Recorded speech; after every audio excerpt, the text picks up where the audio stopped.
PhD herself, and I was excited to go and do what she was doing. And so she quickly became a wonderful mentor for me. And she is one of those people in my life that I look back on and think there's no way I would be where I am without her and all that she did to mentor me and to be uh, just an incredible resource for me throughout seminary, and then even after into graduate school, which is when Stephanie and I got engaged, and we looked to Christine to be the one to officiate our marriage. And she did a wonderful job and has continued to be an incredible colleague for me. And so I am so personally happy to have you join us for this and for the lectures in September, and just to continue to have this relationship with you. It's been a major part of my life, and I'm deeply grateful to you. Stephanie, I don't know if you want to add anything. I'll just say that her husband, one of our bridesmaids, couldn't show up on time for the rehearsal, so her husband was very gracious and was a stand-in bridesmaid for us. So yes, it has been. And Christine was also, I got to have her for Old Testament, and have always appreciated her as a professor, and now also as a colleague and friend too. So yes. Thank you for that. I'm going to invite us to join in a prayer. I forgot about that before I turn things over to you, Davis. So let's begin our time this morning officially with this time of prayer, and then Davis will lead us into some time of questions with Dr. Yoder. Let's pray together. Gracious and loving God, on this absolutely beautiful morning here in Blowing Rock, when we can hear the birds chirping and see the beautiful colors and signs of spring and summer all around us, we give you thanks. We give you thanks on this Lord's Day for the opportunity we have as your people to gather in many different places through the blessing and gift of technology to share and to learn and to explore together. We give you thanks for Dr. Yoder and her willingness to be with us this morning to share from her experience and from her life and from her expertise. And we pray your blessing upon this time that we have together. May our sharing and exploring and learning together feed us and strengthen us to continue in our service to you and your Son, in whose name we pray. Amen. Amen. Thank you. So Christine, do you want to take a minute to tell us anything else about yourself, since most of us have not met you yet? Sure. Let me note right up front, I am getting a little bit of pausing, so I apologize if there's a delay. I'm not quite sure what's happening. We're completely shut down here in my home with this going, but I'm noticing you're locking up occasionally. So forgive me if there's a delay when I respond. First, I really want to say thank you. Thank you for the very generous introduction, for the very kind words. I think the world of Davis and Stephanie, and any chance to cross paths with them and be in their good company. When Davis first said, would you be interested in coming, willing to come? It was a no-brainer for me to accept the invitation to come this fall, now virtually, but to get to know you all. If you are near and dear to Davis and Stephanie, then you are people I want to know. So thank you so much for the generous welcome. I'm a Colorado girl. I was born and raised in Colorado, and then one of three daughters. I went east for college, went to Swarthmore College. Some of you may know it, just in the Philadelphia area, and was a history major there. Met my husband, now almost 30 years, in just a couple weeks. Met my husband there. And then we moved after graduation from college to Princeton, where I did my Master's of Divinity and my doctorate in Old Testament at Princeton Theological Seminary. And I came down to Decatur, Georgia to join the faculty at Columbia in 1998. So I started when Davis and Stephanie first met me. I was, just as he said, freshly minted right out of my doctoral program. Now suddenly I find I'm part of the old guard, the group of faculty who just don't seem to go away. And it's amazing how quickly that shift happens in your life. You go from being the young up-and-comer to someone they're wondering how long she'll be forceful in meetings and conversations. So I've been really delighted to be here. I get to work with incredible colleagues and remarkable students, including Davis and Stephanie and others.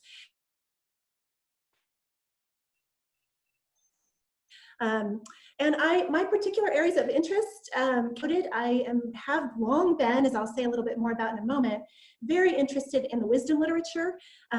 Davis and I share that passion. So really interested, when we say wisdom literature, of course, we're talking about Proverbs and Job and Ecclesiastes and some texts in what we call the Apocrypha. So Ben Sira, Sirach, and Wisdom of Solomon. And I'm also getting increasingly interested in some of the short stories. So I'll be working on some commentaries, one on Ruth and one on Esther. So I continue to find biblical scholarship a really fascinating and worthwhile way to spend my time, and a quite urgent resource for Christian believers. And that's even highlighted in these days and times. And in my spare time, this is the last I'll say, in my spare time, I love to garden. I'm always amazed if something actually grows in what we plant. So I love to garden, and I'm a pretty ardent exercise nut. So I love to do yoga and run and just get outside as much as possible.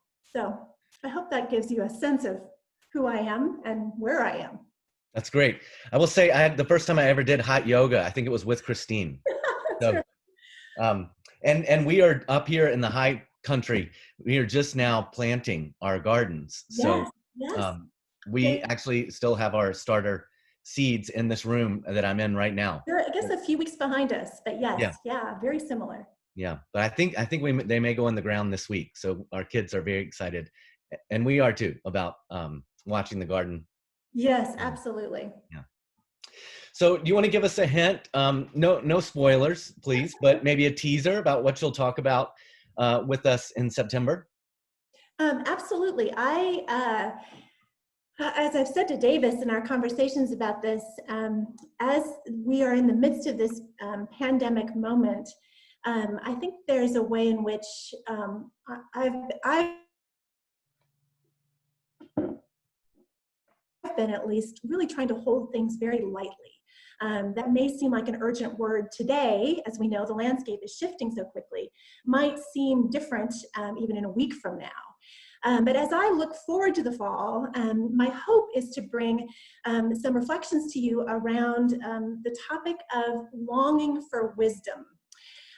So I've been particularly aware in these days how profound, not only have I been thinking about what wisdom is, how one attains it, how we might form it in others or encourage it in others, but how critically important wisdom is for the well-being of the individual, the family, the community, the nation.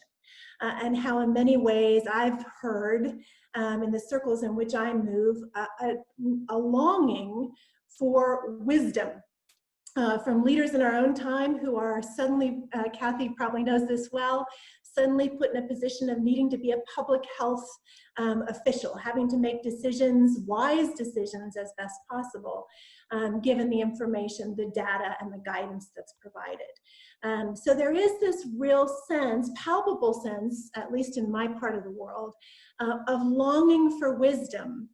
And so what I would want to explore with you is how we are not, of course, the first to long for wisdom. In fact, ancient Israel conceives of the search for wisdom in language evocative of longing. So my work, my current book project, portions of which Davis has read, is exploring the imagery that ancient Israel uses, its metaphors, for talking about this seeking, this longing for wisdom. And here's the catch, maybe this is the teaser. Ancient Israel did something quite remarkable in the ancient world. the sages, these wise persons of ancient Israel, they took the abstract concept, wisdom, and they personified it as a woman. And then they talk about the relationship between the seeker of wisdom and wisdom herself, using language of love and longing and desire. So part of what that means then is we don't think about wisdom as something solely cognitive or something that is solely about one's sort of training or educational formation. It really is a much more robust, holistic a way of describing the pursuit of wisdom. So I want to play with some of that language and its implications, not only for how we think about what wisdom is, but what it means to be one who's seeking wisdom, or a community that is seeking wisdom. What are some of the habits? What are some of the ways of envisioning ourselves? What are some of the spaces and places that we want to be thinking about when we seek to be a wise and faithful people? Thank you. Sure. Thank you. So we have some questions, as you know. The first of those sort of relate to where we find ourselves right now. And so we want to know, what do you think churches need to be prepared to reimagine, maybe in light of this current coronavirus? And we're thinking, maybe us, a local church at Rumple, or maybe sort of the larger church in general, whether that be the PCUSA or just the Church of Jesus Christ in the world. What do you think we might want to be reimagining or need to be considering right now? It's a wonderful question, and I wish we had hours to talk with one another, because I really am aware, even as I kind of step in to think about that question with you, that we're trying to imagine a future we simply do not know. We're trying to imagine a next season that seems to change almost daily. And so there have been a number of, I think, important cautions. You see them in the newspapers, you see them on television, cautions against trying to say too much, a call for humility as we try to live in this season and see where it takes us. So I liked the way you phrased the question in that I'm looking up at my notes. So I apologize if my eyes are moving up and down, but I liked the language particularly of what do we need to be prepared to reimagine, as in this sort of being poised, alert and agile, but the target could be moving all the time. For me, so with humility as the sort of starting point, what I'd like to say first is the ways I've been thinking about reimagining and the conversation partners I'm having at the seminary with colleagues or with other pastors in the area suggest that the kinds of things I at least sense we'll be reimagining have to do with bodies, with space and place, and with time. Maybe it would be helpful to just offer a few suggestions, and then you all may have in comments other things to add. But it's clear, as we all know, in the religious landscape of North America in particular, that the demographics were changing already, well before the pandemic, to have a greater diversity, and at the same time, for many so-called mainline congregations, like Rumple, like the church where I worship, there's also an aging demographic. So we have this sort of, we're becoming more diverse, more colorful, there are more communities, and at the same time we have an aging demographic. Those things were happening already, but what in some ways this pandemic has exposed are some of those very same populations are most imperiled by the virus. So the elderly, those with pre-existing conditions, and certainly color at a disproportionate rate. So we're thinking a lot about bodies and the kind of who is in need of care, who are we trying to reach, and how were things that we were already doing being shaped by the virus. I'm also aware, so thinking about this sort of broad question of who are we reaching out to, who is the church, is changing rather dramatically. And relatedly, you all are keenly aware of how the virus has brought some bodies into visibility that weren't previously, and some bodies that have been very visible have become less so. So in my home congregation, Central Presbyterian here in Atlanta, we've noticed how worship online, whether it's live streamed or recorded and played later, is actually providing access to people who would not have previously been able to be part of the worshiping moment in the life of the community. People who are homebound, or people who are sick, or people who are hospitalized. People who are really actually finding in these days, NPR did a feature on this not long ago, are really finding that suddenly a whole world of worship opportunities and of educational opportunities are opening because the church is having to work to reach a scattered population. So we're seeing people come into our communities with at points of greater access. We're also seeing some people, perhaps you've experienced this too, find the virtual ways of connecting far less appealing, far less desirable. And so we've noted in our congregation how some long-standing members are simply kind of falling away. Not participating in worship in a way that we would see them. And so questions about access and opportunities for access, and also attentiveness to the ways in which we are connecting with bodies.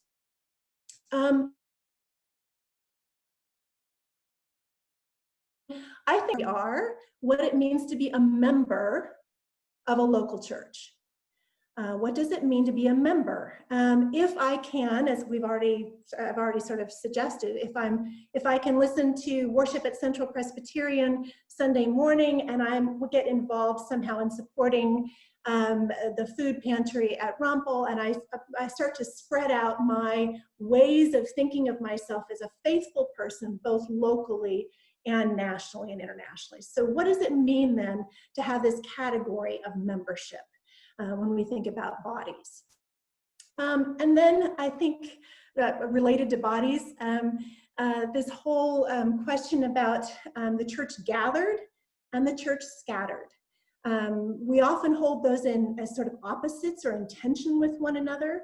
I think we're being pressed to imagine what does it look like to not hold those so much as in contrast, but as far more the reality. We are the church, we long to be gathered in person, and we are the church scattered, and how to think of the whole by bringing those ways of identifying ourselves and our mission in the world into a more healthy dynamic. The last thing about bodies, and I'll say just a little bit about time and space. Last thing about bodies is I've really noticed, as have some of my friends, generational energy that isn't always in play. So I've seen grandchildren training grandparents in how to use technology. I've seen grandparents homeschooling children. And the ways in which we're being invited into the kinds of intergenerational gifts that the body of Christ offers in this moment, I think is really significant.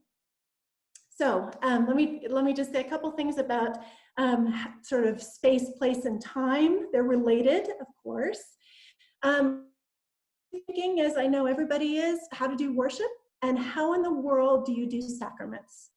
How is it that you receive the bread at the table? How is it that you taste the wine?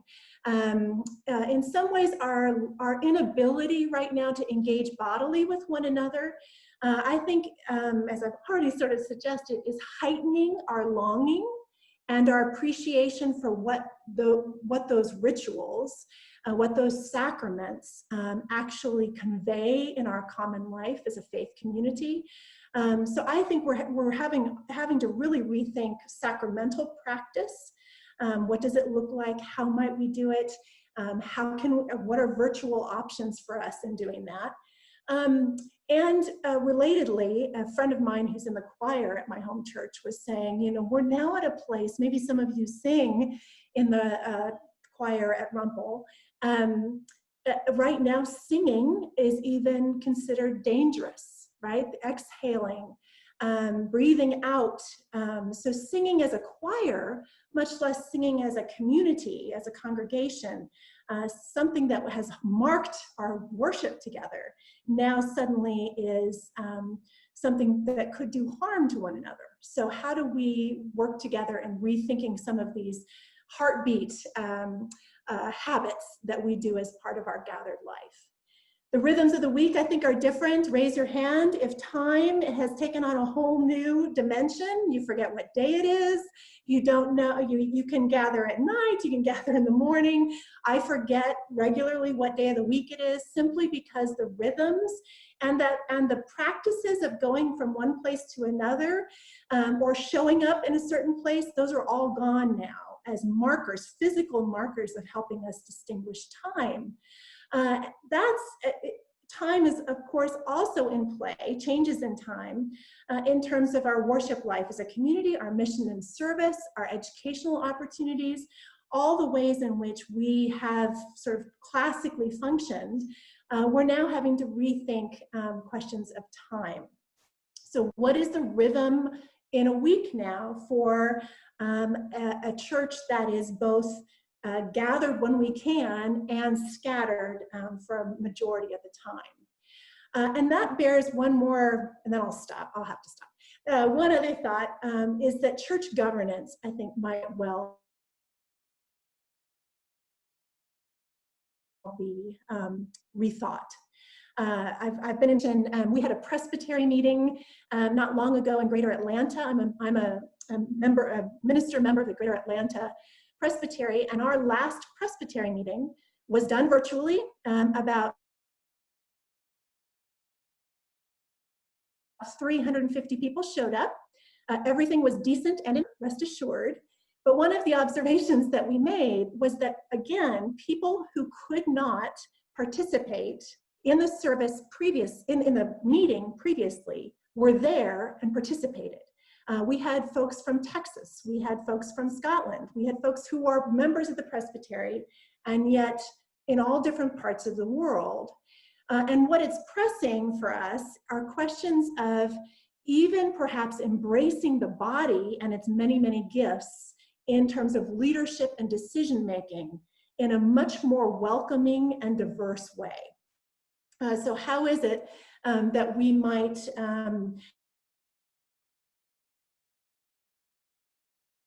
honor the diversity of gifts even more intentionally? Think about governance in this particular season.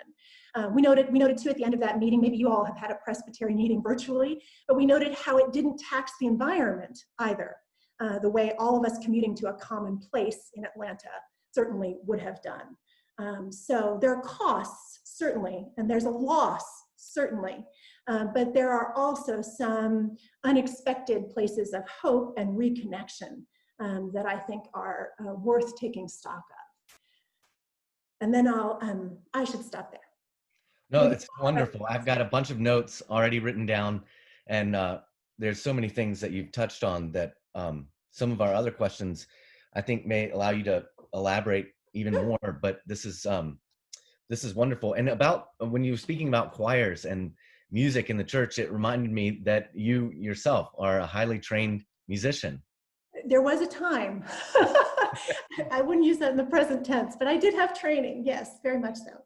And just so you know, I've shared this with a couple of the members of the church, but one of the most joyful hours of the week for me these days is when my kids are doing their piano lesson. Oh, that's wonderful. Yeah. Just to hear the music and hear the creativity, and yeah, it's wonderful. And it's something that I think, yes, it's something I've missed so much, is the music together, the singing together. No one sings together unless you're in church. This is it. This is it. And it's the intergenerational singing together, I think, too, that is so, I mean, we've tried, maybe you have tried this in your worship life. Kathy, you can speak to this. The kind of attempt, we had one attempt and then never did it again, to sing on Zoom as a small group of our congregation. And the experience was so jarring and so disorienting and so utterly unsatisfying that we've sort of committed to never do it again, but try to find other ways to sing while you're muted, or just because the auditory experience of trying to sing through Zoom didn't actually meet the longing, which was to sing together. Interesting. Yeah, I would say, I mean, our minister of music is on here too. We did try that a few of the first Wednesday nights with the prayer time, and it didn't work. So now he usually sings for us and the rest of us are muted and we listen, and that works much better. Yeah, that's it exactly. The other thing I know about church choirs, of course, too, is how for so many, the church choir is a community within the community, right? It really is a place of care. So one of the other big pieces of this related to bodies is how we're caring for one another. And ways in which the choir, for example, isn't able to gather and do the very thing that kind of held them together, to find them with a shared enterprise. So there's grief, actually. There's real grief over losing those occasions as a whole congregation, but then also the choir itself in doing that leadership and ministry.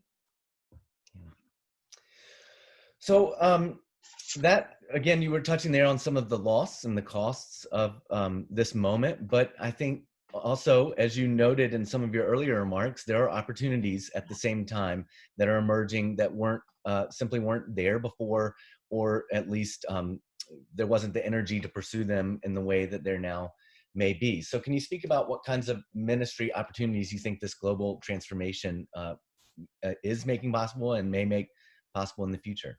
Yeah, it's a great question. And again, it's, you know, I'm just so aware of how we're all thinking together and how necessity is the mother of invention.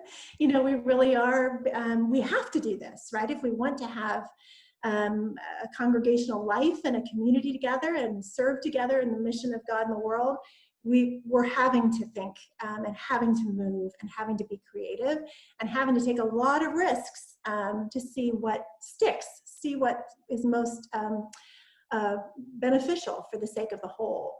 My first thought was, well, that of course is a really contextual question. I know it's framed as a global transformation, but I do think that if and as we start to discern a sort of post-virus moment, it will be a critical time for congregations at the congregational level, if not more broadly, to be thinking about what we are discerning about God's work in the world in this moment, and how we can best participate. So making very wise, having very frank conversations as congregations about the moment we're in, recognizing time, and the immediate needs and the ways in which we can co-participate in God's work in the world.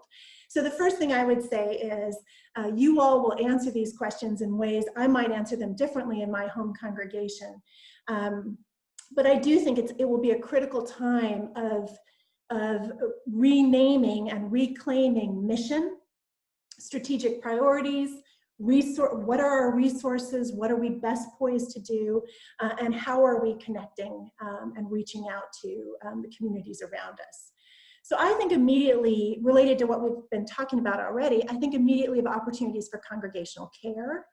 I think of ways we are learning how to take care of each other, and we're learning a tool that has provided, I know for some in my congregation, opportunities to be even more, oddly enough, readily present to people who didn't have as much visitation or didn't have as much access.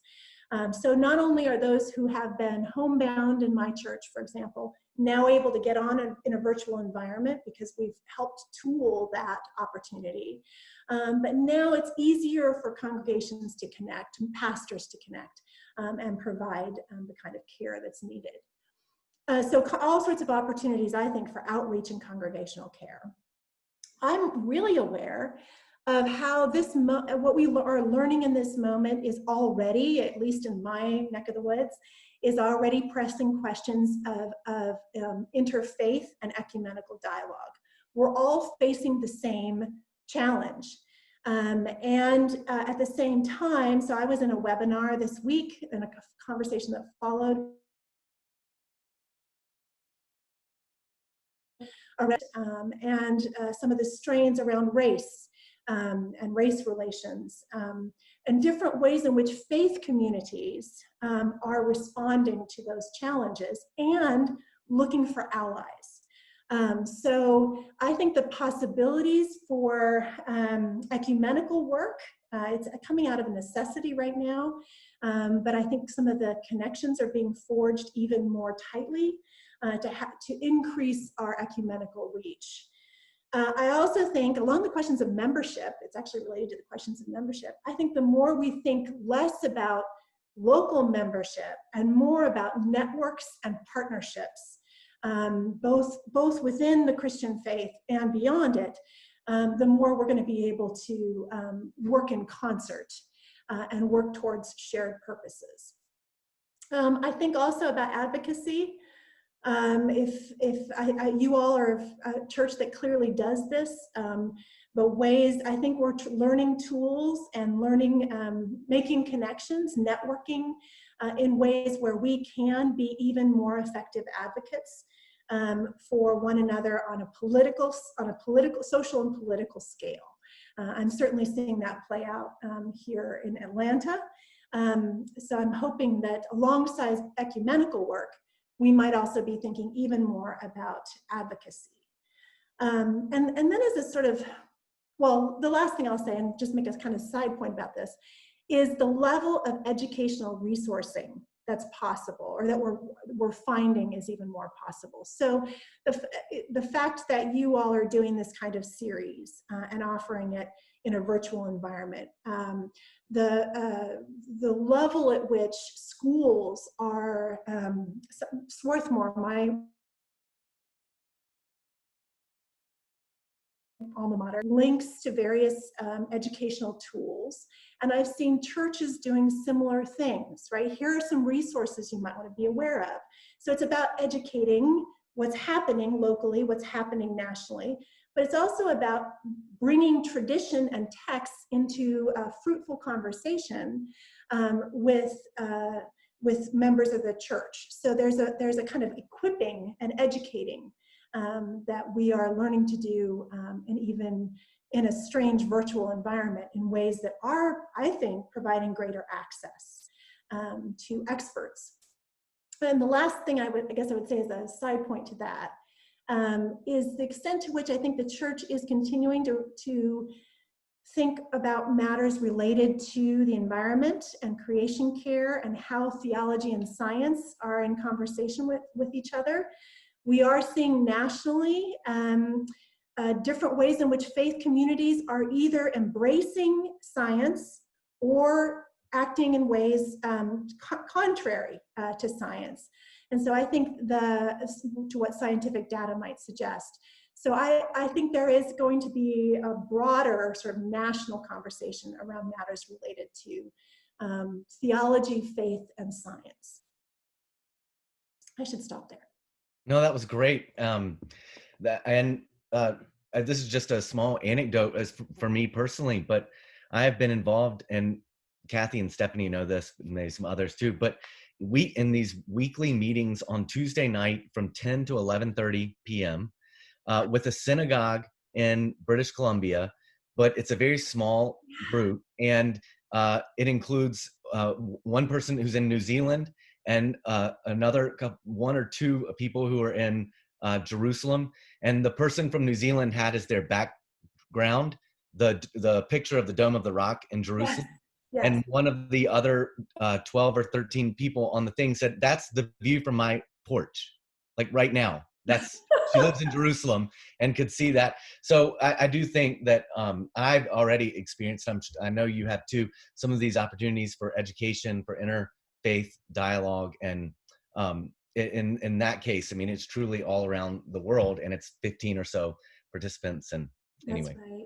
I heard a rabbi recently say, and I hadn't thought about it quite this way, but say that this is really in our lifetimes, at least, well, it is the first time in history, I think was his claim, that the humanity has faced the same challenge and all been aware that we were facing the same challenge. So the rise of technology, which is very much part of all this, has enabled us to have access to the experiences of other people in very different parts of the world. And that kind of sort of shared experience, even as it's being played out very differently in local contexts, can have a unifying or at least a dialogical effect. So we recognize everyone's facing this virus in some form, and some have more resources than others, but we're coming together around a shared experience. And that can create bridges and networks where they probably didn't exist quite the same way before. Yeah, thank you. So our next question is, and I think we shared this previously, Christine did know these questions ahead of time. So she's had time to think on them a little bit, which is great.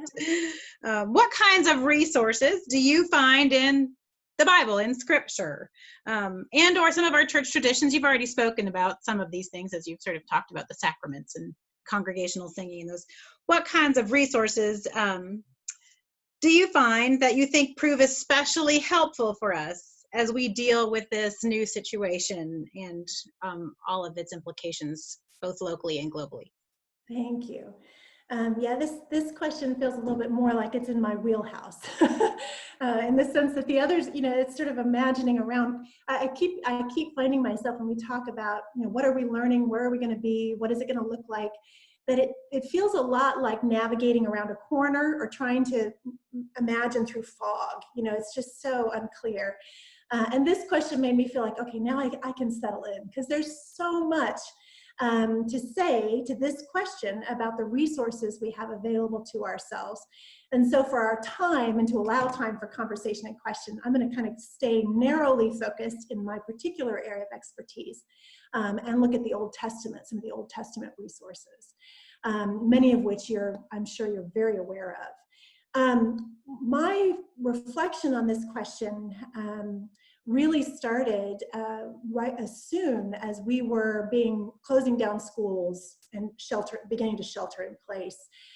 Because I was asked to do a devotion for a meeting of our Board of Trustees that was in the context of Lent, and in the context of the early days of quarantine, 40 days, and of course in this early period of the pandemic. And what the Old Testament of this 40 days and 40 nights or 40 years, this expression of time, a length of time of indeterminate duration. We don't know exactly how long it's going to be. It's sort of it's a catch-all phrase to say it's a long time, but it's not a precise naming of time.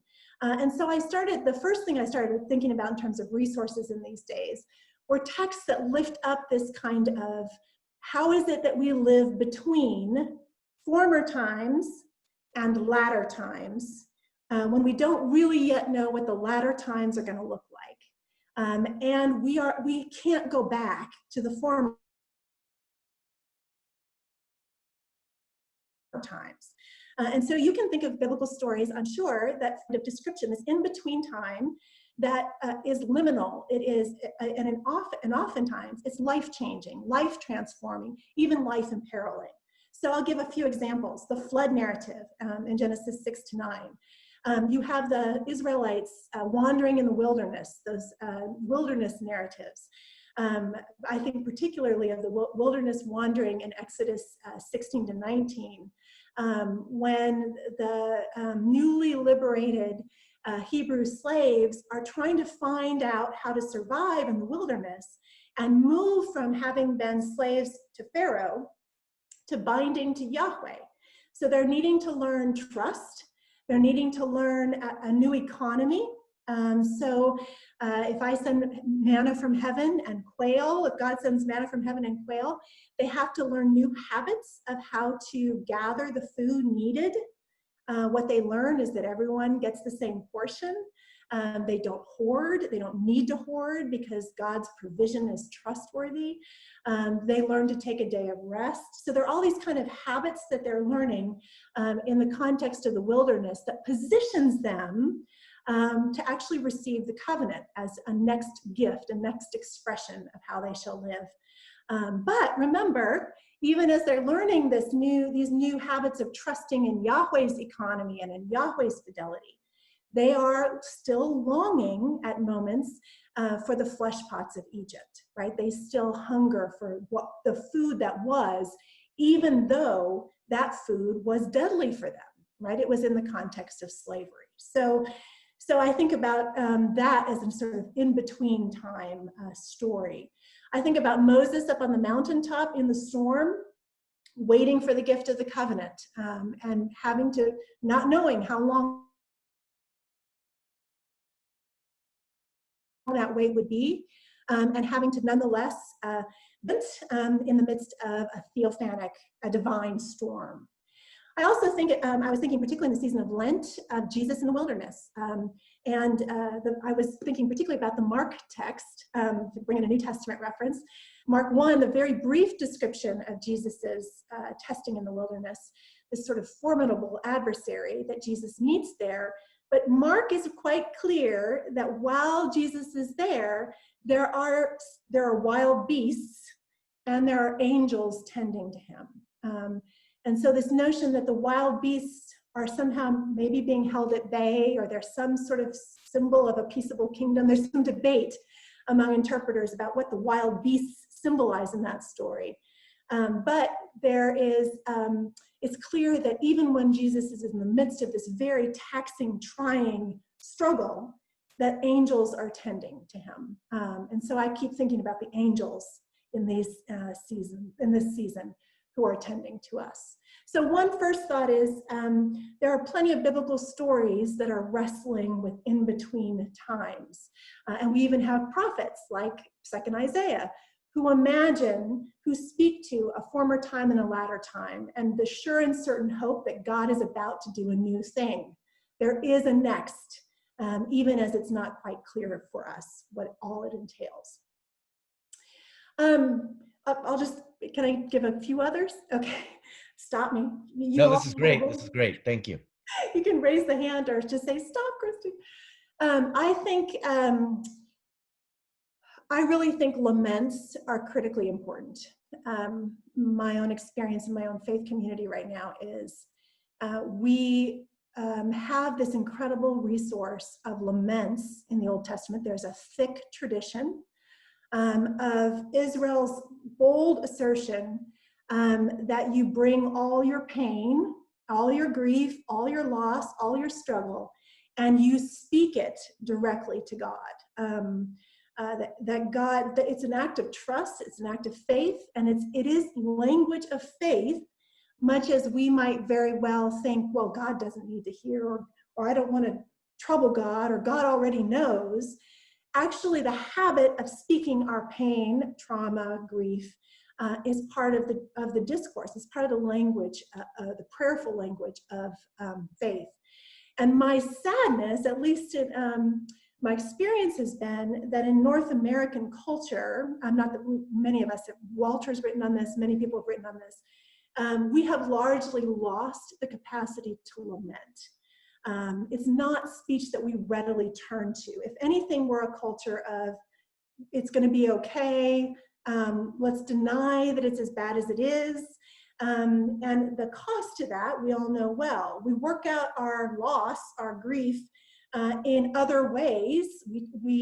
Trauma comes out somehow, and it'll come out sideways if we don't have a way to articulate it. and bring it into full public confession. So I think about the Exodus 2 story where the slaves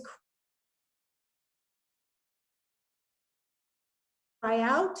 It's the Hebrew word, Davis is za'ak. It's right, this deep guttural human cry.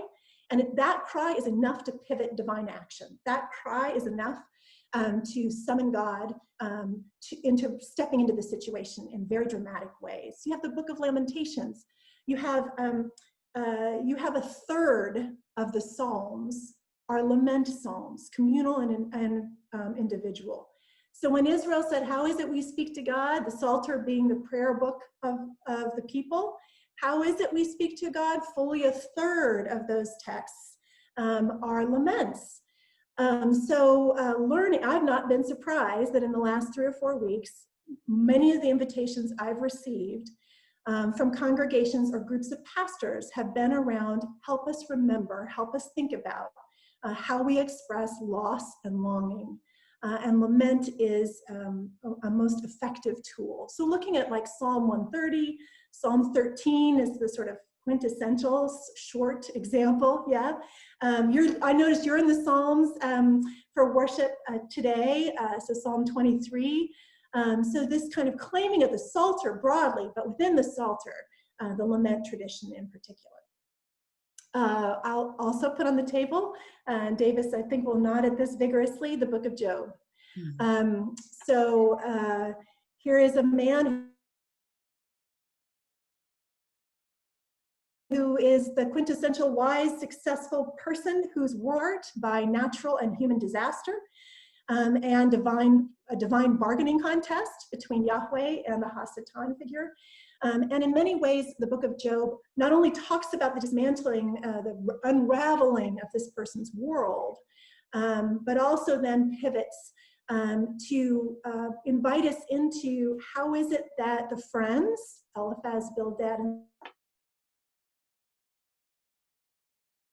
and Zophar, try to speak into the pain that they're seeing. Resources from the tradition do they bring? And how is it that their answers to Job's suffering fail, despite their efforts to bring the best of tradition to bear on what is now Job's experience? And then, of course, how God shows up at the end of the book. I think in a lot of ways, Job holds us in a lament for as long, I mean, you almost can't bear it, right, to read the book of Job from cover to cover, because you're being held in this moment, much like Psalm 88, sort of being held in the moment of complaint in a lament, not able to really cross what we call the gap in laments between the complaint and some sort of expression of trust and vow to praise. So Job, I think, is a really important book anytime, but particularly in these times. I'll just say two more, maybe. Intercession, I'm doing okay? Intercession. I think we weekly, if not in between, offer intercessory prayers for the sake of the local community, the church, the world, the sick, the grieving. I think our skills at intercession are as important as our skills of lamenting.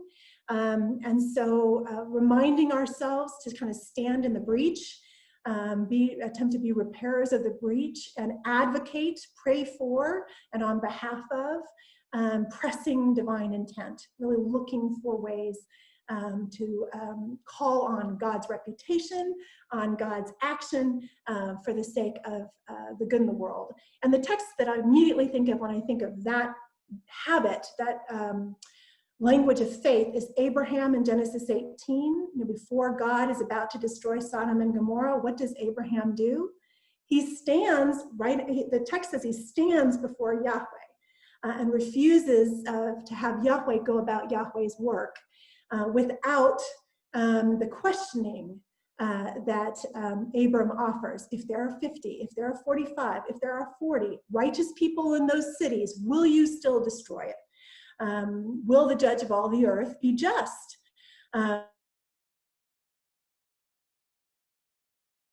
That kind of intercession is about summoning God's best self in that text. And the other one, of course, Moses is a paradigmatic intercessor after the golden calf, especially, but kind of appealing for divine action and standing between the community and God and pleading for the sake of the future.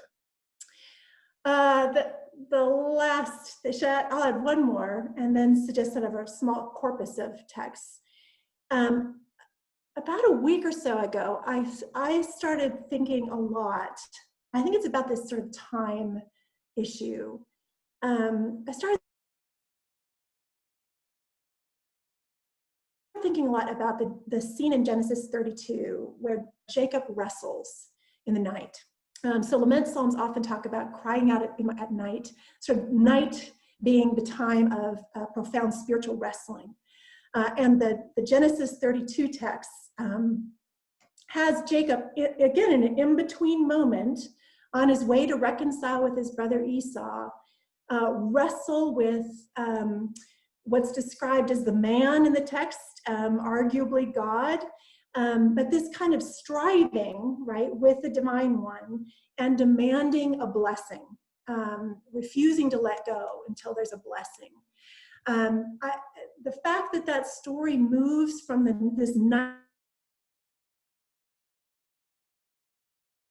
wrestling, I don't know if any of you are waking up in the middle of the night and wrestling with God, but I certainly have had those night moments.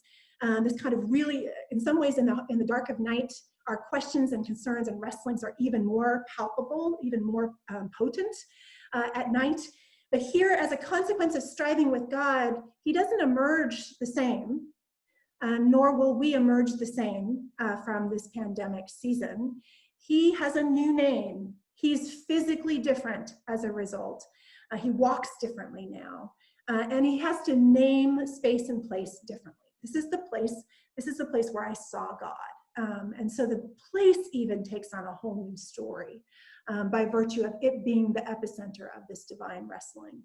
And it's not just that, of course, the people from then on have a ritual, have a way of marking this moment of wrestling with God. So they don't eat that particular part of the thigh muscle in remembrance of this profound night terror, night wrestling with an uncertain future.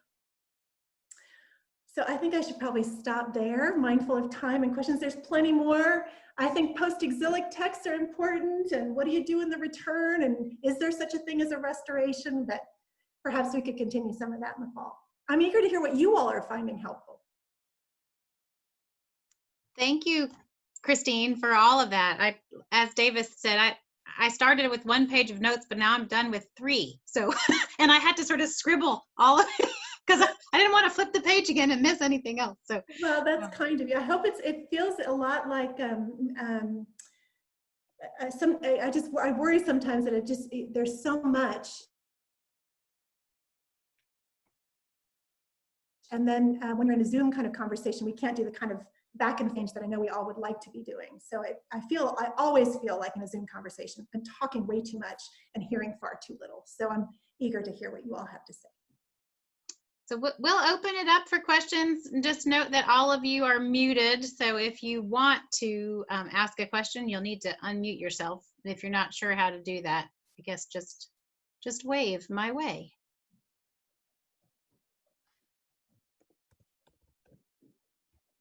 Good question. Good morning. This is Alice Salthouse. I have a quick thought asking your thoughts about what my thought is, and that is, recently I finished a book, and Rip, I forget his last name. It's not his real name, but a missionary who has been to a lot of different places of persecution in the world in modern day times. And what we're going through right now with the virus and is a lot of fear and anger that comes along with that. And I've heard you, Christine, talk a lot about different emotions, but fear and anger seem like to be very prevalent in our society. And in listening to the book, there were these folks in many different places across the world that he's gone and spoken with that are living under persecution. And some of the feeling that you get in that book, listening to what those folks are going through, are very akin to how this almost feels like persecution. And so my question or my thought is, you know, in this time where there's rampant politics and anger and tough situations for people, how do we change? I know you talked about the lament, but how do we change the fear and the anger into trust and gratitude? Oh my goodness, it's a huge, thank you, Alice. It's a huge question. There's no doubt about it. I think what my first thought is certainly that the transformation of fear and anger to, you said, I like the language of gratitude, and a sort of solidarity with others. The lament psalms, at least that tradition, suggests it's not going to happen until it's articulated. There's a way in which the fear has to be named personally and certainly communally. And so efforts in our own worship life or in our own community life to give voice, to give space for the expressions of fear and anger. Rage, right? Rage is something that if we don't have helpful ways to express anger, it does come out, as we talked about, even the sort of everything's okay. There will be if you can't express your fear and your anger, it will come out in terms of abuse of others. It will come out in terms of a lack of compassion. It will come out in terms of harmful behaviors to self. So I think I'm not saying much more except to say amen. We are in a moment where it feels as though increasingly, at least the headlines suggest, people are pressing to articulate their anger, and that is coming down a lot along political lines in our very polarized society. And so I think part of what we can do as a faith community is provide tools, provide occasions, provide a space to come alongside and name in truthful ways rage and pain and fear. And I think if we are seen as trustworthy in that process, we're more likely to be able to move move across some of the polarized dynamics that are marking our society right now. But I feel the same, what you're naming, Alice, I really appreciate. I feel the same sense of desperation for there to be a coming together even more, and ways of helping name communal, even global pain. We're not going to get to restoration, healing, and wholeness if we don't express first and be honest about it. Christine, someone wrote in the comments, your comments on the role of lamenting are fascinating. In a world where we are constantly told to buck up, it feels so weak to cry out. Thank you for the permission to feel this way. Thank you for that, Stephanie. I'm sorry, I can't always follow the. I know it's hard, yeah, to keep up. Yeah, I really do think, you know, I've been teaching a class actually with Kathleen O'Connor, who Davis and Stephanie, we've been teaching a class on lament the last few weeks, and one of the exercises we did after talking about laments was invite members of the congregation to write one. So to look at Psalm 13, we used as the example. It's a short psalm of lament. It has all of the sort of classic elements of a lament. And we invited members of the congregation to use the structure, right? I think part of it is we don't always have the structures of speech to name our fear or name our anger.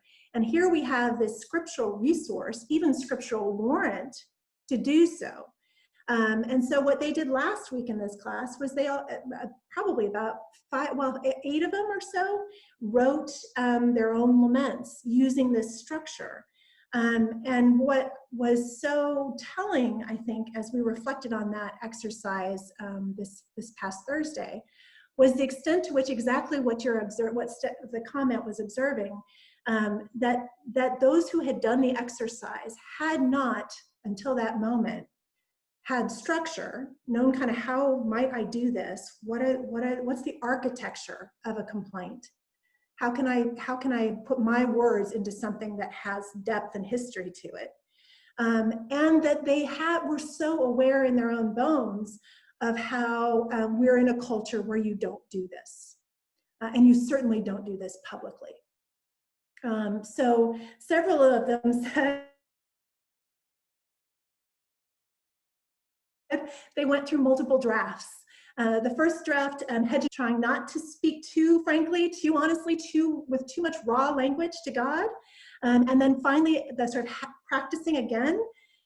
Some of them came in with very sharp words, even profanity, right? To name the rage and the anger, using it's almost like being cradled in a tradition that is deep and ancient. And it's not just particular to ancient Israel. It was known across the ancient Near Eastern world. This is part of living in faith speech. And I think this is a time where we're retooling to learn that genre and put it to good use. Notice also, just as a last comment on the anger, rage piece, the psalmists really, they're clear that vengeance is God's, right? You direct your rage, your anger, and your pain to Yahweh, not against your neighbor. Annie, I'll unmute you. Let's see. I'm trying to. Oh, there you go. You're good. Okay. Hi, Christine. It's Annie Tarbutton. Hi. Hi, it's been a while. Listen, I wanted to ask, would you be comfortable sharing your structure with either Davis or Kathy, that we could consider thinking about that in our church? Of course, yeah. I had just a couple of little slides for like a PowerPoint presentation that I shared with our class. I'd be happy. It's got the structure of the lament, and then it's got Psalm 13 with all of the elements of the lament kind of color coded, so you can see how the psalm works. I'd be happy to do that. I can just— That'd be great. Yes, I help with congregational care, and it would be really a wonderful thing to share with the congregation, and actually have some of those people that are, at home more than others contribute to this. Yeah, I'd be happy to do that. It's good. You're great. Thank you. Thank you. I'm now wishing that I preached on Psalm 13 last Sunday, Christine, so I'm kind of wishing that I had pushed that a little bit a little bit forward, and then we could have had all of this to go along with my sermon from last week. But Yeah, it's just, I mean, I love that you're in the midst of the Psalms right now. I did notice that in the worship. I mean, one of the biggest conversations, just as one more thought about Psalm 13 as an example, one of the conversations that we had at length when we were looking at this architecture when you read Psalm 13, you'll see that there's this sort of direct address to God, there's the complaint, and even in Psalm 13, there's a real question of how long am I going to suffer, right? This kind of, how long is this going to last? And then there is what we call the gap, right? This move, but where we don't know what happens, right? Interpreters don't know what happens. Does something happen to the psalmist in the act of articulating anger, worry, rage, fear, that allows the move across what we call the gap to praise, right? To a vow of trust and to praise. Does something happen internally, autobiographically, psychologically, emotionally, that allows them to cross the gap and move to praise? Or does somebody speak something? Does a pastor or does a rabbi, does somebody speak a word of comfort that's not recorded in these Psalms? So we don't know what it is exactly that enables people to cross that gap in the Psalms, but it's there. And it's worth thinking about as a community. I think we're living in this kind of complaint gap moment. And we're wanting to move towards praise. We are moving towards praise. But to jump over the gap before the hard work of complaint is false also. I mean, we have to be really careful not to try to smooth over the space between complaint and praise. Thank you so much for that. And yeah, I would welcome, as Annie requested, that. I think that could be really helpful for us in a number of different settings. Yeah.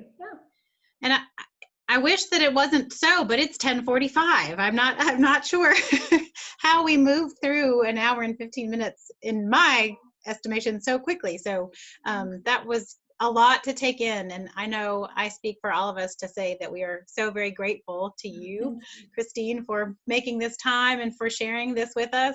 I hope this time has certainly piqued all of our interest and excitement about Christine's presence with us, which we expect will be virtually in September as our visiting scholar for this year, but that this is just the beginning of what we hope will be a lot more time to learn and to explore and to grow together with her. So you can maybe use your applause hands. I see somebody else has, or we can do our.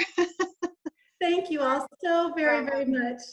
I really appreciate this. Virtual applauding. So thank you so much for being with us, and to all of the folks who are present today. We will have our final Sunday morning scholar next Sunday morning at the same time.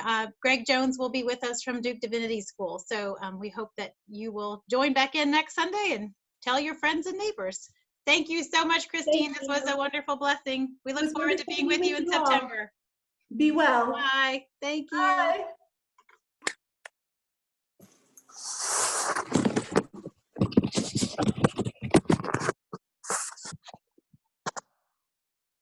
Really well done.